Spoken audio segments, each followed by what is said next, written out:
Good morning. और bending of beams का second lecture ये है। पार्ट फर्स्ट मैंने कल करवाया था, तो उसमें हमने कुछ चीज़ें देख ली, जैसे किसी भी क्रॉस सेक्शन पे शियर फोर्स कैसे निकालते हैं, उसके बाद टॉर्क कैसे निकालते हैं, that is called bending moment. उसके बाद हमने एक नई टर्म पढ़ी, that is known as geometrical moment of inertia. और एक रेक्टेंगुलर क्रॉस सेक्शन बीम का जो ज्योमेट्रिकल मोमेंट ऑफ इनर्शिया है उसका फॉर्मूला आया BD³/12। बी उसकी ब्रेड्थ है और डी उसकी डेप्थ है। जैसे हम वहां याद करते हैं ml²/12 याद करते हैं मास मोमेंट ऑफ इनर्शिया में रोड का ml²/12, तो यहाँ पे होता है BD³/12 about the neutral axis. Neutral axis क्या था ये मैंने कल बता दिया था।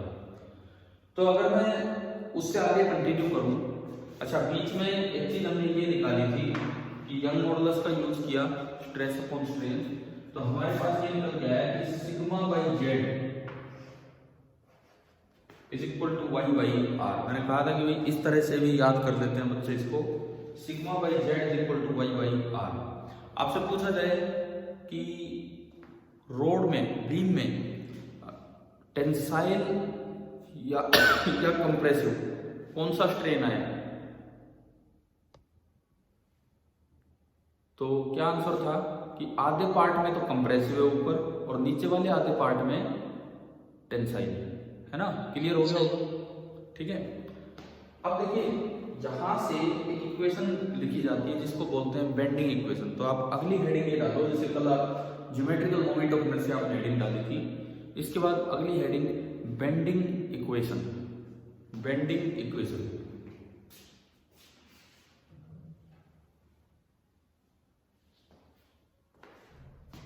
बेंडिंग इक्वेशन क्या होती है, देखिए उसका भी मेथड मैं आपको बताता हूं। ये इक्वेशन है, इसको ही बोल देते हैं बेंडिंग इक्वेशन, लेकिन इसमें एक और टर्म यूज हो जाती है। कल आपने बेंडिंग मोमेंट को सिंबल क्या दिया था, बेंडिंग मोमेंट को सिंबल G। तो बेंडिंग इक्वेशन ये है torque upon geometrical moment of inertia. Torque upon geometrical moment of inertia बराबर σ/z बराबर y/r। यहाँ क्लियर कर देना कि G कोई मॉडुलस ऑफ रिजिडिटी नहीं है, G क्या है, G क्या है, बेंडिंग मोमेंट। तो बेंडिंग इक्वेशन में आप करिए लिखो G/Ig बराबर σ/z बराबर y/r। इस इक्वेशन को बोलते हैं बेंडिंग इक्वेशन। और इसको एक दूसरी फॉर्म में हम याद करते हैं डिप्रेशन निकालने के लिए, वो मैं आपको बताता हूं, पहले आप ये नोट कर लीजिए। लिख लिया होगा शायद,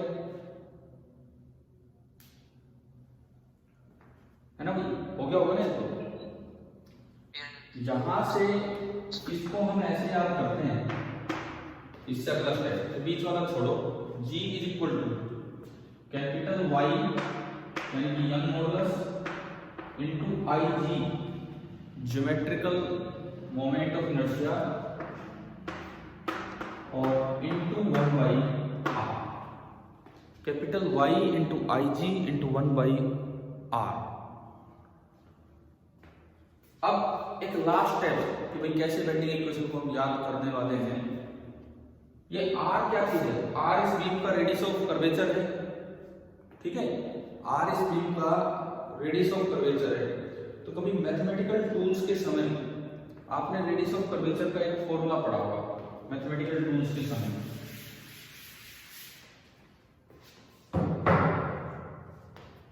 क्या पढ़ा होगा बताता हूं। R is equal to 1 plus dy/dx का होल स्क्वायर पूरे की पावर 3/2 अपॉन मॉडुलस ऑफ, या यू कैन से d²y/dx²। वो मॉडुलस को पॉजिटिव बनाने के लिए करते हैं। आप बताओ ये फॉर्मूला याद आ रहा है क्या?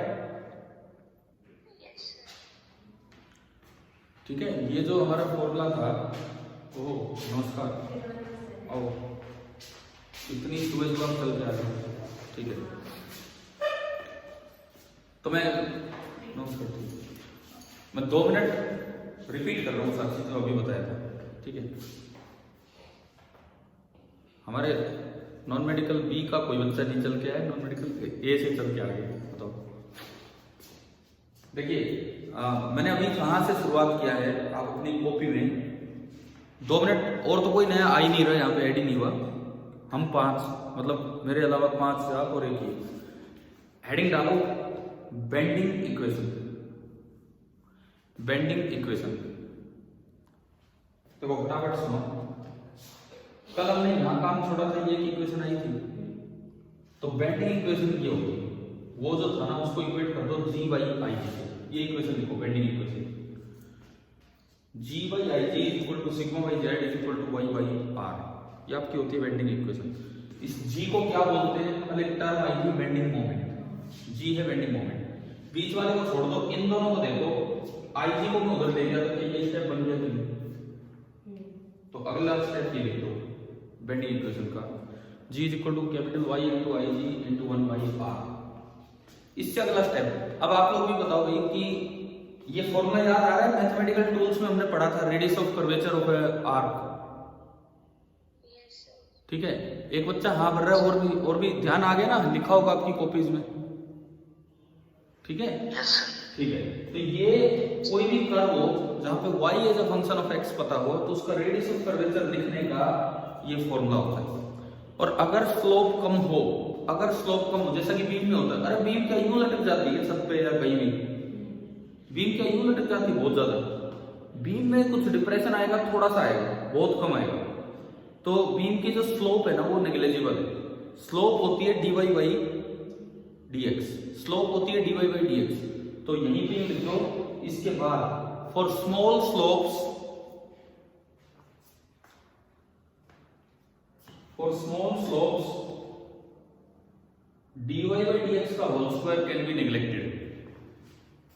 फॉर स्मॉल स्लोप्स ये जो dy by dx का होल स्क्वायर है it can be ignored, it can be neglected. तो अगर मैंने इसको इग्नोर किया, 1 प्लस सम बहुत ही छोटी चीज पे 1 ही है, और 1 की पावर 3/2 तो कितना होगा, बहुत कम, थोड़ी 1 होगा। 1 की पावर 3/2 करो चाहे 4 करो चाहे 5/2 करो, वो कितना होगा, 1 होगा, ठीक है। तो ऊपर तो 1 हो गया और नीचे d² y बाई dx²। तो अगला स्टेप आप लिख लीजिए r बराबर 1/d² y बाई dx², ये आपका अगला स्टेप है। और यहां से d² y बाई dx² कितना आ रहा है, 1 by r, d² y by dx² आ गया 1 बाई r। उसको इसमें पुट करो, 1 बाई r के जगह क्या पुट कर देंगे हम, d² y बाई dx²। तो मेरे पास एक काम की बेंडिंग इक्वेशन आ गई है, capital G is equal to y into I G into d² y by dx²। इस फॉर्म से हम निकाल पाएंगे कि डिप्रेशन सेंटर पे कितना है या और कहीं कितना है, ये चीज हम निकालना सीखेंगे। चलो, आप में से मैंने कल कहा वो एनसीईआरटी का पेज का एक आधा सा हिस्सा था, जरा सा पैराग्राफ था, पढ़ के देखा है किसी ने, नहीं याद रहा क्या, या टाइम नहीं मिला हो, क्योंकि रात को तो क्लास हो गई थी, सुबह ही हो। बताओ किसी भी बच्चे ने वो आधा पैराग्राफ पढ़ के देखा, एक पैराग्राफ छोटा सा,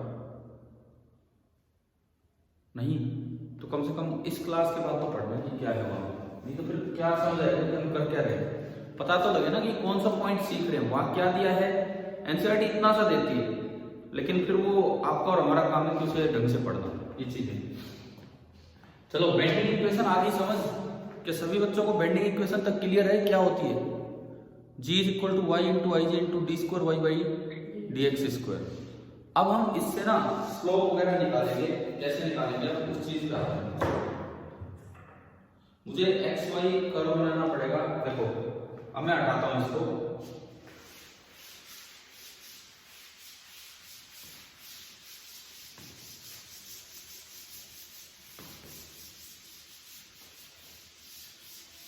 जो बेंडिंग इक्वेशन है तो मैं बता के रखता हूं।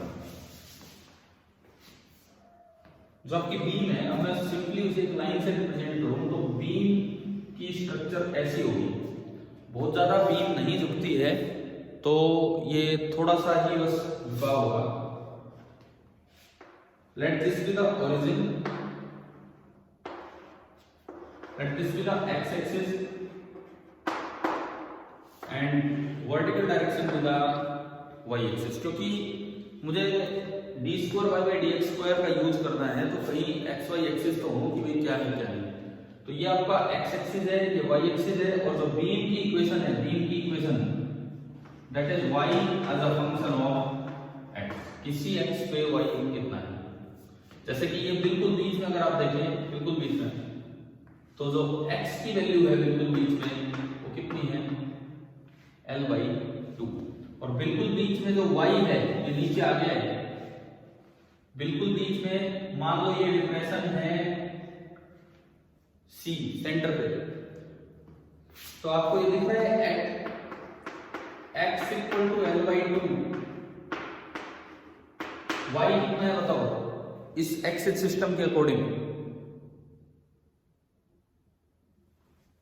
इस एक्सिस सिस्टम के according at x equal to L/2 y कितना है बताइए। 0। क्या ये लाइन यहां है क्या? अगर यहां होता तो y 0 होती, अगर ये बीम का कोई डिप्रेशन ही नहीं होता तो y 0 होता। y position of the beam है इस समय, वर्टिकल पोजीशन। मान लो मैंने कहा कि बीम की हालत ऐसी होगी, वो यूं झुकी, तो मैं पूछ रहा हूं इस एक्सिस सिस्टम के according at x equal to L/2 y कितना है। इस एक्सिस सिस्टम के अकॉर्डिंग इस समय बीम की पोजीशन कितनी है, मिडल पे, y मतलब उसकी पोजीशन है, at x equal to L/2 उसकी वर्टिकल पोजीशन कितनी है बताओ भाई, कोई तो बच्चा बताए। अरे इस जगह के कोऑर्डिनेट कितने हैं, y कोऑर्डिनेट, इस जगह का y कोऑर्डिनेट,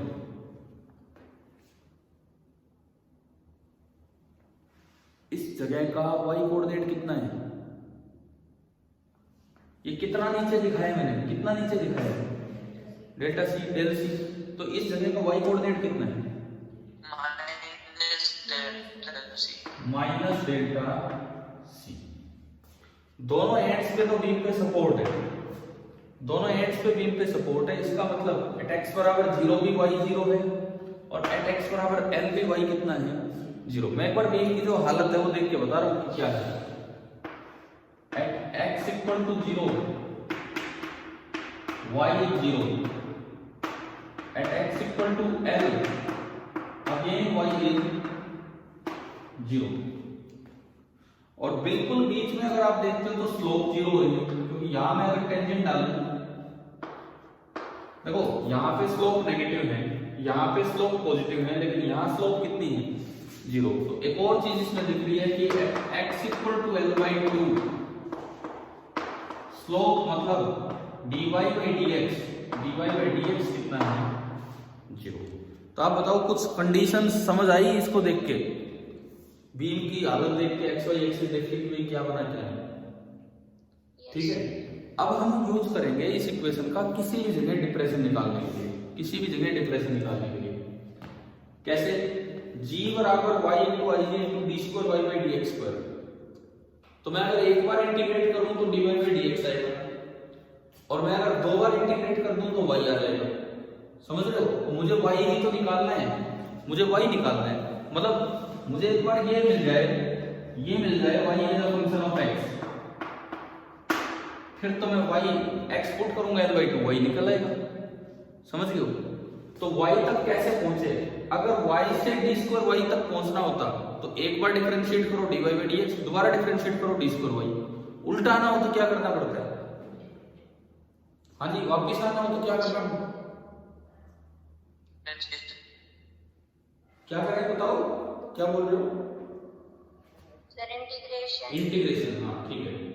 तो चलिए स्टार्ट करते हैं, उस इक्वेशन से आप स्टार्ट करो यहां से। पहले तो डायग्राम बना लो, अगर नहीं बनाया है तो ये डायग्राम बना लो, ये कंडीशंस लिख लो कि क्या कंडीशंस हो सकता है इन कंडीशंस का यूज हो जाए। अब आप बेंडिंग इक्वेशन से स्टार्ट कीजिए, और हमारा टारगेट ये है कि हम ये लाना चाह रहे हैं। तो ये इक्वेशन दोबारा देखो, कैपिटल G बराबर y into I G into D square Y by D X square.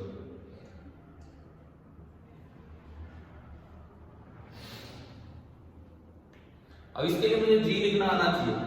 तो किसी भी क्रॉस सेक्शन पे मान लो मैं यहां गया, एक्स लेंथ पे गया, और यहां वो सेक्शन है जिसको हमने कल नाम दिया था, कल एक्स एक्स डैश माना था, कल एक सेक्शन माना था एक्स एक्स डैश, वहां पे जी कितना होगा? इस सेक्शन पे जो जी होगा, अगर आपको याद हो तो वो निकल के आया था W/2 into x, MA into x, और वो हो गया था W/2 इंटू एक्स। ठीक है, इसका यूज कीजिए उस इक्वेशन में जो अभी जी पुट करना है, और IG की वैल्यू हमारे पास है, चाहे IG लास्ट में पुट कर देना, वो तो कोई फर्क नहीं पड़ रहा। मान लो ये मैंने इसमें यूज किया तो ये आया W/2 इंटू एक्स। ये क्या कैसे यूज करना है, ये जनरल इक्वेशन है। तो आप किसी भी एक्स लेंथ पे गए, वहां आपने क्रॉस सेक्शन लिया, उसमें शियर फोर्स बेंडिंग मोमेंट कैसे लिखते हो कल देख लिया था हमने। क्या इसमें कोई डाउट है किसी बच्चे को? ठीक है, तो मैंने ये चीज बेंडिंग इक्वेशन में पुट की, तो this is equal to y into IG into d²y/dx²।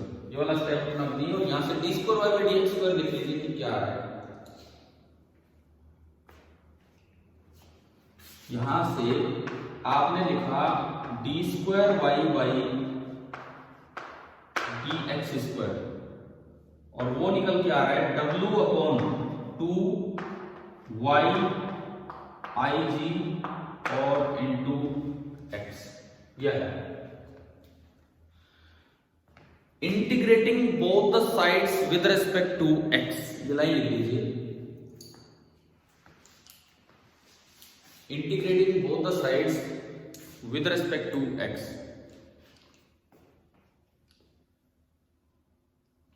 X के रिस्पेक्ट में दोनों साइड आपने इंटीग्रेशन किया, तो अगर आप एक्स के रिस्पेक्ट में इंटीग्रेट करते हैं तो d²y/dx² का इंटीग्रेशन तो क्या हो जाएगा, एक बार इंटीग्रेट किया तो वो तो क्या हो जाएगा dy/dx। जैसे dy/dx को डिफरेंशिएट करते हैं तो d²y/dx² आता, इंटीग्रेट किया तो dy/dx बराबर इसका इंटीग्रेशन ही बोल दो सीधा, dx के रेस्पेक्ट में, x के रेस्पेक्ट में। तो x dx का इंटीग्रेशन क्या होता है भाई, ये x है, मैंने दोनों साइड में अगर एक स्टेप और आपको बढ़ा के दिखाऊं तो मैंने किया क्या है, integral d²y/dx² with respect to x बराबर integration W/2yIg x with respect to x। ये मेरा स्टेप है, ये स्टेप मैंने यहाँ पे अप्लाई किया है। ठीक है, ये वाला स्टेप हमने यहाँ पे अप्लाई किया, तो इसका इंटीग्रेशन तो होता है dy/dx, क्योंकि dy/dx का डिफरेंशिएशन वो होता है, और उसका इंटीग्रेशन बोलो ना आप क्या होगा W/2 और इंटू x²/2। अगर आप विदाउट लिमिट कर रहे हो, विदाउट लिमिट, तो साथ में ऐड करना पड़ता है एक कांस्टेंट ऑफ इंटीग्रेशन C1। देखो दो बच्चे अभी बीच में ज्वाइन हुए हैं, कौन कौन एक बार बताएंगे?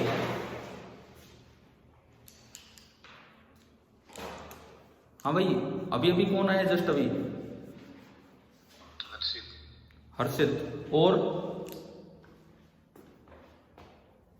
चलो कोई नहीं, दूसरे ने तो अभी ज्वाइन किया, थोड़ी देर में आप खुलेगी तब सुनेंगे कि क्या चल रहे थे। थोड़ी देर में मैं रिपीट कर दूंगा, पहले सुनिए, आगे बढ़ते हैं थोड़ा। ये 24 नहीं, कभी चलते चलते y का 4 बना दो, 24 कर दो, तो dy/dx आ गया। ये मैंने क्यों ऐड किया, C1 क्यों ऐड किया, क्योंकि लिमिट नहीं डाली है, बात तो है ना। अब C1 ये कांस्टेंट जब भी निकालते हैं ना, तो इनिशियल कंडीशंस का यूज करते हैं, तो आपने इनिशियली कुछ चीजें बना के रख रखी है। तो dy/dx वाली कंडीशन देखो ये रही, dy/dx वाली कंडीशन ये रही यहाँ पे कि at x equal to L/2 dy/dx कितना है 0। मैं इसमें पुट करके इस कंडीशन को C1 लाऊं और C1 वापस पुट करूं तो मेरा dy/dx आएगा। कीजिए काम, इसको मैंने इक्वेशन नंबर बोल लिया, और इस कंडीशन को यहाँ यूज करके C1 निकाल कर C1 वापस पुट कीजिए, और फिर देखिए dy/dx क्या आ रहा है।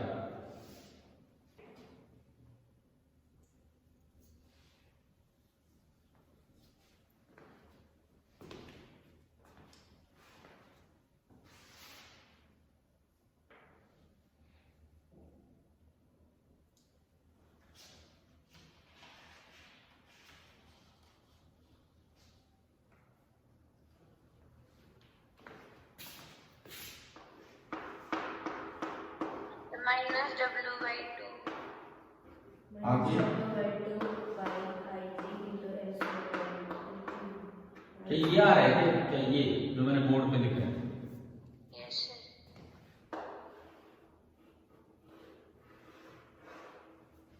C1 आना चाहिए -WL³ बाई 16YIG।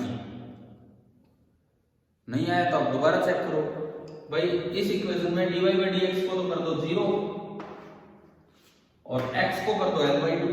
L/2 का स्क्वायर होगा L² बाई 4 और एक 2 2 पहले से है, 4 और 4 16 हो जाएगा। अब देखो क्या C1 ये आ गया कि नहीं आया? तो L स्क्वायर आ रहा है सर, अपने क्यूब वो एक कट जाएगा। L यहाँ पे हाँ स्क्वायर है, ठीक है। -WL² बाई 16YIG आ गया है क्या? सभी का आ गया है क्या ये वाला स्टेप? ठीक है, इसको वापस पुट कर दो वहां पे तो इक्वेशन 1 क्या बनी वहां तक पहुंची। मैं तो उसी में मिटा के लिख दूंगा, आप ढंग से लिखो। तो ये इक्वेशन होगी -WL² अपॉन 16YIG। ये आपकी इक्वेशन बनी।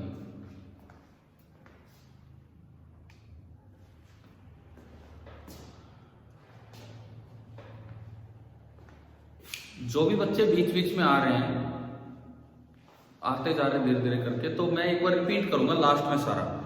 तो जो बीच में भी आया है तो वो भी चिंता ना करें, यहां से समझने की कोशिश करें। तो dy बाई dx ये हो गया, ठीक है।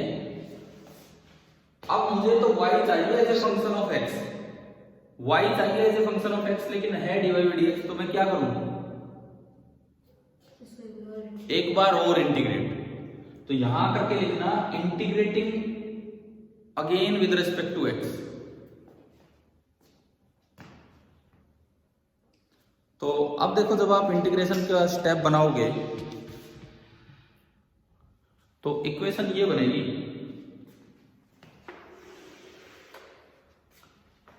इंटीग्रेशन ऑफ, अब पहली चीज यहां लिखी हुई है dy बाई dx और उसका विद रिस्पेक्ट टू x, ऐसे लिखते हैं, बराबर दूसरी साइड में दो टर्म्स हैं। इंटीग्रल ऑफ पहली टर्म है W upon 2 × 2 4YIG x² dx और माइनस सेकंड टर्म है W into L² upon 16YIG और इंटू dx। विदाउट लिमिट फिर से करेंगे। ये क्या होगा? ये क्या होगा? Only y।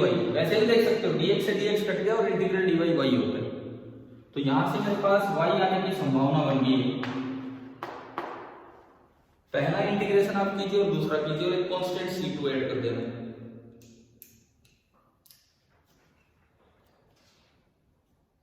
W upon 4YIG x³ by 3 minus, देखो W अपॉन 4YIG और x³ बाई 3 इंटीग्रेशन होगा तो W(x³) और 4 × 3 12, तो 12YIG। बताओ ये समझ आया ये वाला, है ना? माइनस नेक्स्ट इंटीग्रेशन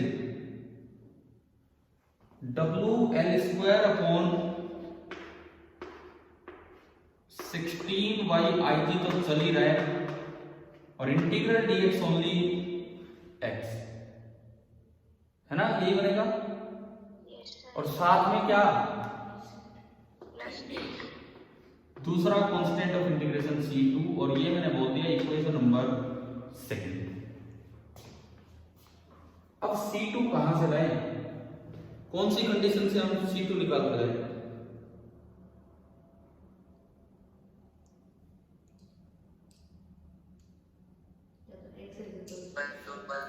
भाई यहाँ पे y और ये है बस, तो ये सीधी कंडीशन दिख रही है। At x equal to 0 y कितना है? उधर जो थी आपकी at x equal to 0 y कितना है? 0। इसमें पुट कीजिए और c2 देखिए क्या है।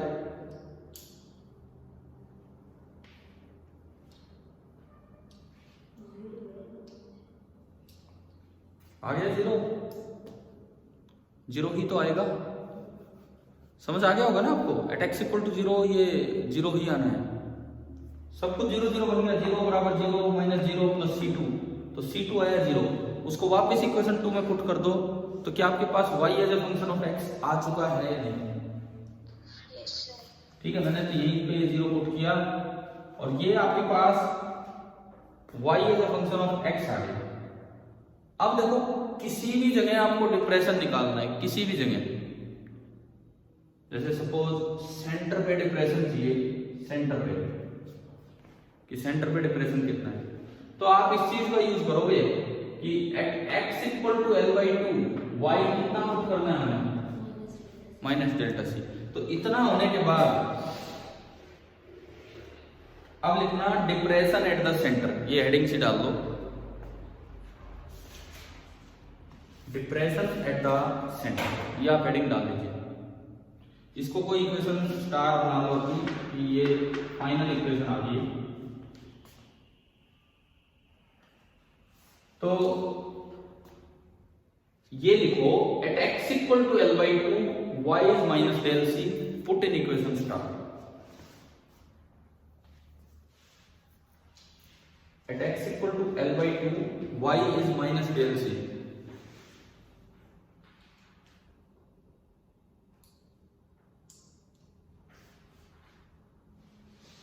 आप कीजिए, सोल्व कीजिए और उससे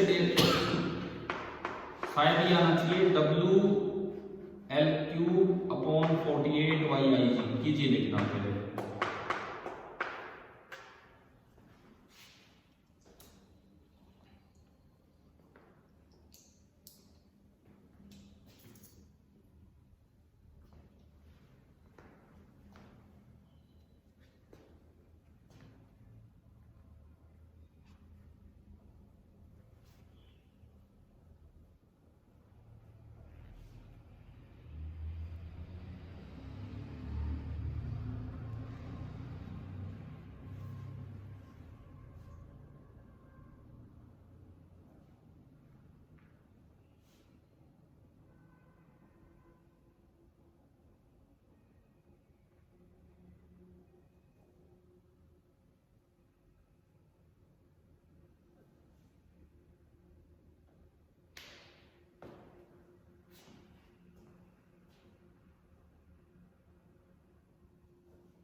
हाँ जी बताओ, आया कि नहीं आया?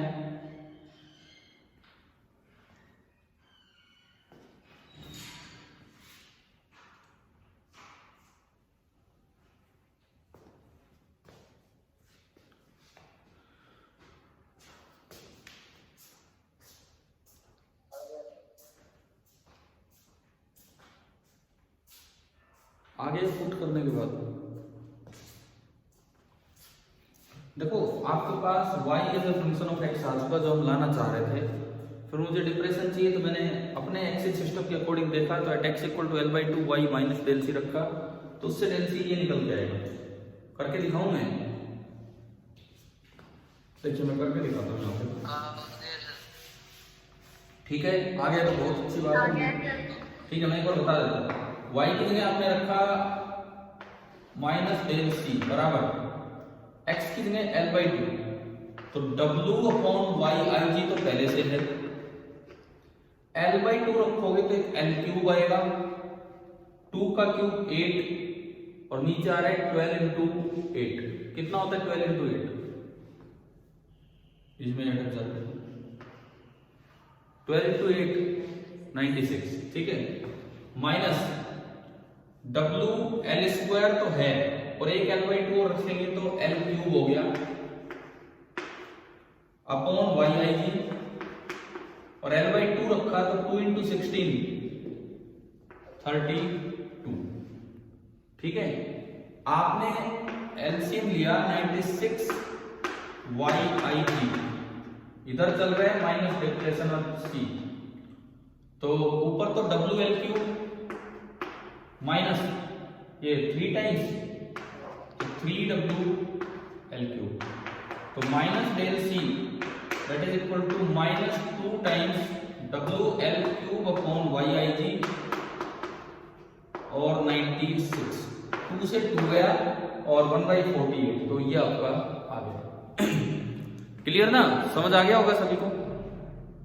ठीक है, अब cross section of the beam rectangular था और हमने निकाला for rectangular cross section IG होता है BD3/12। तो यहां पे इसके बाद ये मेंशन करो for rectangular cross section IG बराबर BD3/12।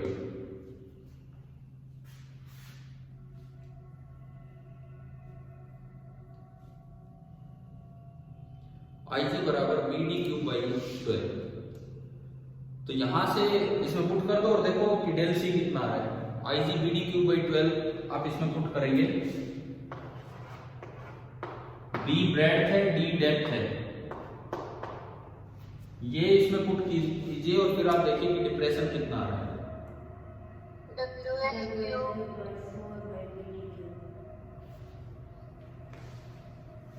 Upon 4/BD3। ठीक है, तो आपका जो डिप्रेशन एट द सेंटर आया वो निकल के आया WL3 अपॉन 4YBD3। अब एक बार अपनी बुक में देखो वो डायग्राम, वो फॉर्मूला, वो क्या दिया हुआ है। एनसीईआरटी टेक्स्ट बुक आपके पास रखी होगी, तो सेकंड लास्ट पेज मैंने कल पढ़ने के लिए बोला था, वो यही लिखा है सर। तो उसमें एक तो वो डिप्रेशन दिखा रखा है, नीचे की तरफ ये गया, ठीक है, डायग्राम में दिखा रखा है, साथ ही साथ ये फॉर्मूला दिखा रखा है WL3 अपॉन 4BD3Y। क्या ये समझ आ गया कि नहीं बताओ, कैसे डिप्रेशन, और बल्कि इस तरीके से क्वेश्चन आ जाए कि कहीं और डिप्रेशन बताओ। ठीक है, जैसे जस्ट इसके बाद एक सवाल लिखना कि find the depression, find the depression at the midpoint of the line joining the center to one of the ends, line joining the center to one of the ends। Centre से और and तक का जो mid point है वहां बताना है। समझ गए हो कहां बताना है? क्या कितनी पोजीशन एक्स लेनी होगी? एक्स कितना लें इस क्वेश्चन में? क्वेश्चन ये है कि फाइंड द डिप्रेशन, मतलब वही बीम वाला सवाल है, यही सवाल है। Find the depression at the mid point of the line joining the centre to one of the ends. इधर देखो जी, उधर देखो, बात एक ही है। L/4, ये L/2 है, ये 0 है, तो उसका भी मिड पॉइंट, उधर जाओगे तो भी आंसर तो सेम आएगा, तो यूनिफॉर्म ये डिस्ट्रीब्यूशन है। तो आप इस सवाल को करने के लिए अब इसका सॉल्यूशन सीधा लिखो। ये आपके पास फॉर्मूला आ गया WL3 अपॉन 48YIG।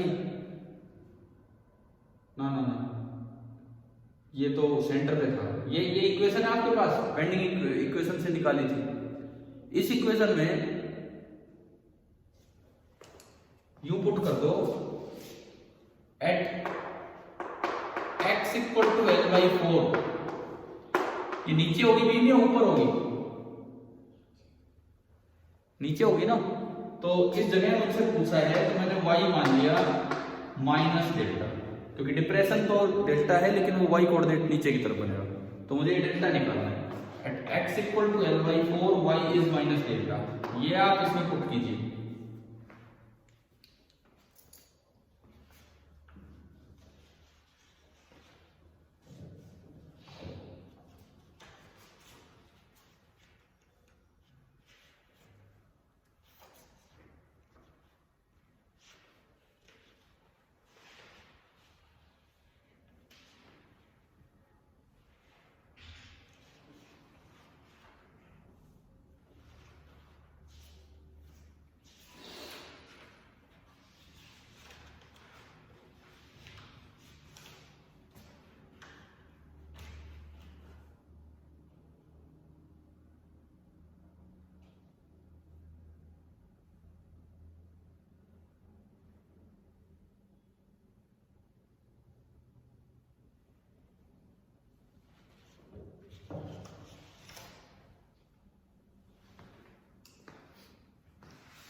x की जगह l/4 पुट करना है, यहाँ भी x की जगह l/4 पुट करना है, फिर कुछ ऐसा बनेगा, जो भी बनेगा फैक्टर अलग होगा, फिर IG की जगह BD³/12 पुट कर देना और उससे ये डेल निकल के आ जाएगा जो भी आएगा।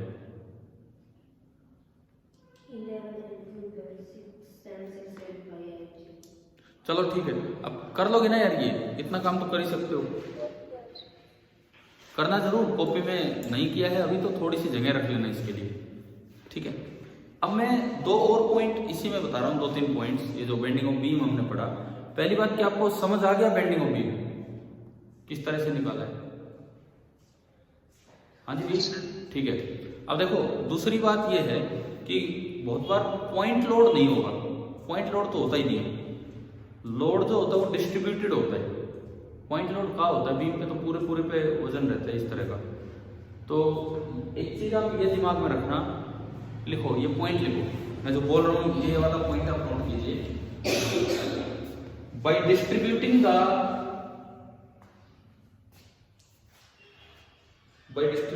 Load W uniformly,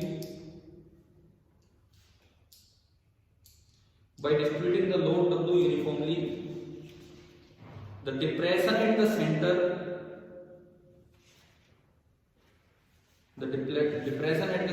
reduces to 5/8 of its value, reduces to 5/8 of its value, जितनी जो है उसके 5/8 टाइम्स हो जाती है। तो बताओ अब डिप्रेशन एट द सेंटर कितना होगा?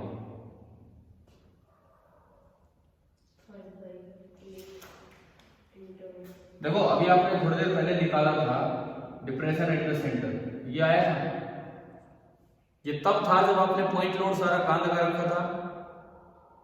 सेंटर पे। अगर मैं उसको पूरे पे फैला के W लगाऊं तो डिप्रेशन एट द सेंटर थोड़ा कम हो जाता है। और आप याद रखना कि सेंटर पे जितना पॉइंट लोड के कारण था उससे कितने टाइम्स हो जाएगा? 5/8। तो अब कर दो कि अब डेल C होगा 5/8 टाइम्स ये पूरा, ये जो भी है।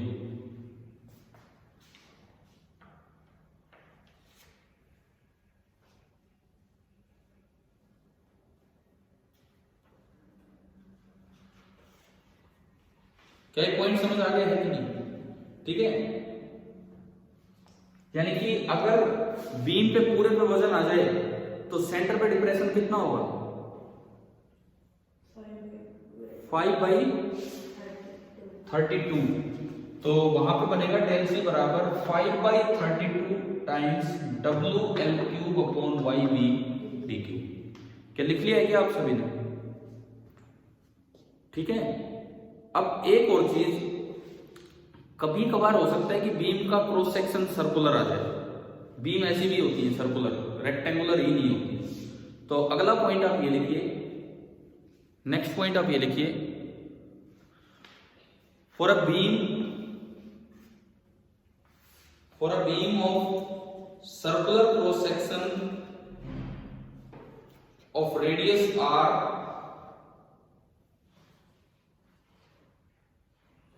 for a beam of circular cross section of radius R, IG बराबर पाई इंटू R⁴/4। IG बराबर पाई इंटू R⁴/4। मतलब अगर बीम का जो क्रॉस सेक्शन है, अगर बीम का क्रॉस सेक्शन जो है वो सर्कुलर आ जाए, ऐसी बीम आ जाएगी, क्रॉस सेक्शन सर्कुलर है, इस तरह की बीम आ जाए, तो उसका अगर रेडियस, जैसे उसमें ब्रेड्थ और डेप्थ तो मिलेंगे नहीं, रेक्टेंगुलर रेडियस मिलेगा R, तो उसमें IG की वैल्यू आपको कितनी यूज करनी है? ये। ठीक है। अब एक क्वेश्चन लिखो,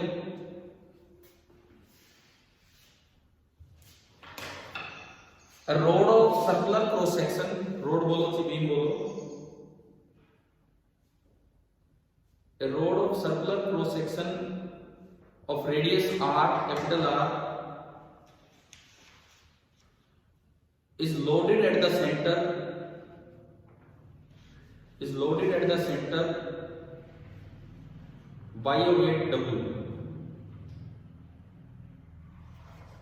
By a weight W. Find the depression at its center. Find the depression at its center.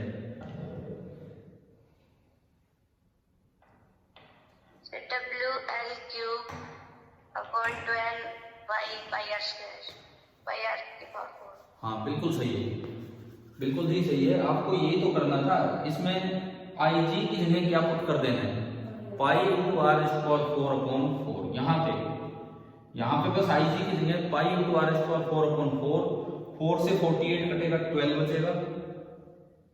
आ गया ना समझ? तो डिप्रेशन एट द सेंटर निकल के आया W L cube upon 12 by pi R raised to power 4।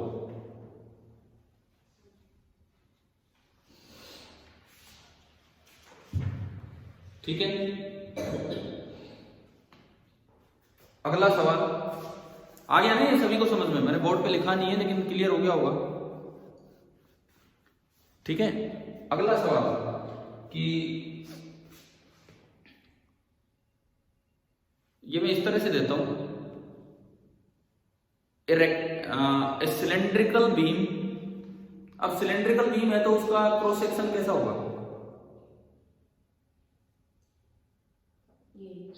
Circular. समझ गए ना? Cylindrical beam of radius of cross section are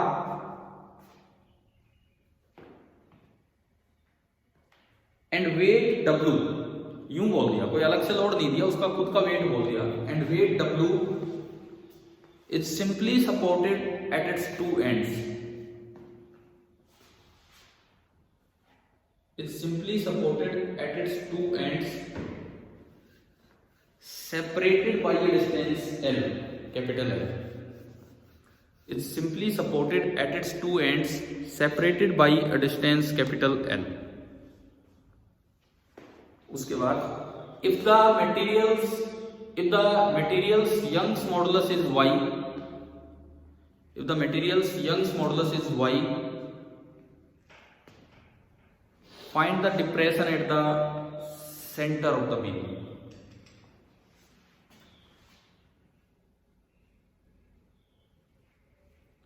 Find the depression at the center of the beam.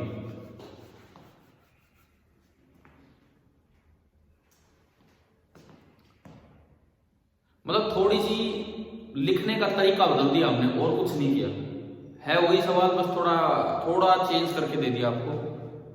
एक बात बताओ, wait, beam का खुद का वेट ही उसके लिए लोड है, खुद के वेट की वजह से वो नीचे आएगी, लटकेगी नीचे की तरफ, तो बीम का खुद का वेट ही लोड है। तो ये बताओ, वेट पॉइंट वेट होता है या पूरे का वेट होता है? पूरी बीम का वेट होगा या खाली एक पॉइंट पे लग रहा होगा? पूरी बीम का होगा। ये डिस्ट्रीब्यूटेड लोड में काउंट होगा या पॉइंट लोड में काउंट होगा? वेट डिस्ट्रीब्यूटेड में। और हमने अभी थोड़ी देर पहले पॉइंट लिखा था कि अगर पॉइंट लोड की बजाय डिस्ट्रीब्यूटेड लोड आ जाए तो जो भी सेंटर पे डिप्रेशन था वो कितने टाइम्स हो जाता है? 5/8। और अभी पिछले सवाल में आपने डिप्रेशन एट द सेंटर निकाला था सर्कुलर क्रॉस सेक्शन वाले में, है ना? मैंने बोर्ड पे नहीं लिखा, यहाँ आपका आ गया था 12y into R raised to power 4 आया था, तो उसको किससे मल्टीप्लाई कर देना है? 5/8 से। तो बताओ इसका क्या आंसर बना?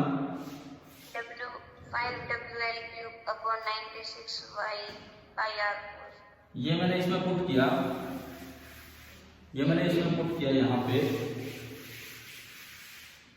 तो फाइनली जो डिप्रेशन एट द सेंटर बन रहा है, एक तो बनेगा 5/96, ठीक है, और इसके अलावा एक W है, वो उसका खुद का वेट है, उसकी लेंथ है L, तो L cube upon pi R raised to power 4 और शायद एक होगा y। तो ये बताओ, ये डिप्रेशन टाइप क्वेश्चन समझ आ गए कैसे निकालने हैं बीम के? ठीक है, अपना जो फाइनल रिजल्ट है वो याद रखो। तरीका मैंने बताया आपको, लेकिन फाइनल रिजल्ट याद रखो कि भाई depression at the centre IG की टर्म्स में क्या आता है, और एक वो इक्वेशन आई थी वाई और एक्स की, क्योंकि जरूरी नहीं कि सेंटर पे आए, कहीं और पूछ ले तो उस इक्वेशन की जरूरत पड़ेगी। सेंटर पे पूछ लिया तो खाली आईजी वाले से काम चल जाएगा। आपके टेक्स्ट बुक में सेंटर पे बता रखा है और केवल कौन सी क्रॉस सेक्शन लेके बता रखा है, रेक्टेंगुलर। लेकिन यार बस उन्होंने हिंट दिया कि भाई ये पढ़ो, हमने वो पढ़ाया और उससे रिलेटेड कुछ भी चीजें आ सकती हैं। तो ये बातें तो क्लियर हुई। अब मैं अपने रेक्टेंगुलर क्रॉस सेक्शन पे लौट के आता हूं। रेक्टेंगुलर क्रॉस सेक्शन वाला जो फॉर्मूला है, देखो हमारा टारगेट क्या होता है, बीम का डिप्रेशन कम हो या ज्यादा हो। हमने कोई बीम कहीं बनाई है, हम इसलिए थोड़ी बनाई है कि वो लटक जाएगी, हम तो सीधे रखना चाहते हैं। तो हम कैसे इसको कम करें वो सीखते हैं। तो नेक्स्ट हेडिंग, अभी रुको थोड़ी देर, क्लास +1 का चल रहा है ना, ठीक है, रुक जाओ थोड़ी देर। कितनी देर बची है? 10 मिनट। हाँ 10 मिनट है। क्या था कि 12th वाले बच्चे 6 से 8 पढ़ रहे थे, तो वो आदत है तो इसी तरह से आ गए हैं, तो कोई नहीं। तो देखो अगली जो चीज है, क्या बता रहा था मैं आपको, हाँ, कि हम डिप्रेशन कम करना चाहते हैं, तो उस डिप्रेशन को कम करने का तरीका क्या है, थोड़ा उस पर नजर डालें। तो नेक्स्ट हेडिंग आप डालो, ways to decrease the del C लिख दो। del C मतलब डिप्रेशन एट द सेंटर, उसको हम ध्यान दे रहे for a beam of rectangular cross section. अक्सर घरों में जो यूज की जाती है रेक्टेंगुलर क्रॉस सेक्शन की बीम यूज की जाती है, तो हम उसी को समझ रहे हैं, for a beam of rectangular cross section. अच्छा मैं यहाँ पर बीच में टर्म बता देता हूँ, फिर ऐसे याद नहीं रहती है। कई बार जैसे पूछ लिया जाए स्टिफनेस ऑफ ए बीम, एक वर्ड है, इस वेज टू रिड्यूस से पहले कहीं भी आप मेंशन कर देंगे स्टिफनेस। एक बीम की स्टिफनेस का क्या मतलब होता है? स्टिफनेस का मतलब होता है कि डिप्रेशन एट द सेंटर जो आया है उसको लेंथ से डिवाइड कर दो। ये टर्म है, कहीं भी मेंशन कर देना आप। किसी भी बीम की स्टिफनेस का क्या मतलब है? स्टिफनेस का मतलब है डिप्रेशन एट द सेंटर जो आया है उसको आप लेंथ से डिवाइड कर दो, ठीक है। जहां भी मैक्सिमम डिप्रेशन आए, मैक्सिमम डिप्रेशन कहां होता है? मैक्सिमम डिप्रेशन दोनों एंड पे तो आपने फिक्स ही कर रखा है। हाँ, तो दरअसल स्टिफनेस का मतलब होता है maximum depression upon total length. तो ये हो गया हमारा del C बाई L। समझ आ गया ना? ये तो पीछे आपने ऐड कर ही दिया होगा कहीं, ठीक है। अब मैं इस पे आता हूँ कि इसको रिड्यूस करने के क्या मेथड है, किस तरह से हम इसको रिड्यूस करें। तो आपकी बुक में ये चीजें दी हुई है। बुक में अगर आप देखेंगे तो यहाँ पे इसी टॉपिक के साथ ही मेंशन कर रखा है। देखिए क्या लिखा हुआ है, मैं पढ़ता हूँ। बुक निकाल रखी है आपने डायग्राम वाली जगह पे? Yes sir. तो देखो मैं पढ़ता हूँ, ये शायद यही आपकी बुक में लिखा हो। ऊपर लिखा है, नहीं हम ये स्टार्ट करते हैं। Let us consider the case of a beam loaded at the center and supported near its end as shown in the figure 9.8। क्या ऐसा कुछ है? मिल गई लाइन? हाँ भाई बताओ, ये लाइन मिली आपको? Let us consider the case of a beam loaded at the diagram से पहले, डायग्राम से पहले, ठीक है। Let us consider the case of a beam loaded at the center and supported near its end। वही हमने देखा, as shown a bar of length L, breadth B and depth D, वही हमने ली थी। when loaded at the center by a load W, sags, ये word आ रहा है sag, मैंने कल नाम लिया था sagging and hogging, तो ये sag है। sags by an amount given by delta is equal to WL cube upon 4BD cube y। ये कहाँ का डिप्रेशन है? सेंटर का, ठीक है। फिर डायग्राम आ गया, फिर ये लिखता है this relation can be derived using what you have already learned. What you have already learned मतलब शियर फोर्स, टॉर्क, ये सब, and a little calculus. Little calculus हमें 1.5 लेक्चर हो गए ये कह रहे लिटिल कैलकुलस। अरे मतलब लिटिल कैलकुलस ही है, चलो कोई बात नहीं, लेकिन दो बार इंटीग्रेट करके ला रहे, कह रहे लिटिल कैलकुलस। मजे ले रहे भाई एनसीईआरटी वाले भी। एक तो खुद बताया नहीं इसमें कैसे करना है और लिख दिया, बोले ये तो आसान सी चीज है। वैसे ये कैलकुलस क्या है समझ आ गया आपको? 2 बार इंटीग्रेशन करके हम वहां तक गए। ठीक है, फ्रॉम इक्वेशन 9.16 ये जो भी आपकी इक्वेशन आई, ये लिखता है कि we see that to reduce the bending for a given load, कोई लोड W है, वो डिस्ट्रीब्यूटेड हो, जी पॉइंट हो, उसके लिए अगर आप बेंडिंग को कम करना चाहते हैं, one should use a material with large Young modulus. देखो आपका जो डेविएशन का फॉर्मूला है ये आया WL3/4YVD3, ये आपका फॉर्मूला निकल के आया।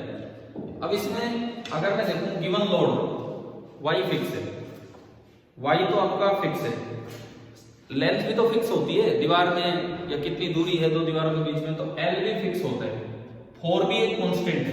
तो ये किन 3 चीजों पे डिपेंड कर रहे हैं? Y, D और DQ पे। तो ये लिखता है फॉर अ गिवन मटेरियल ना, we see that to reduce the bending for a given load one should use a material with large Young modulus.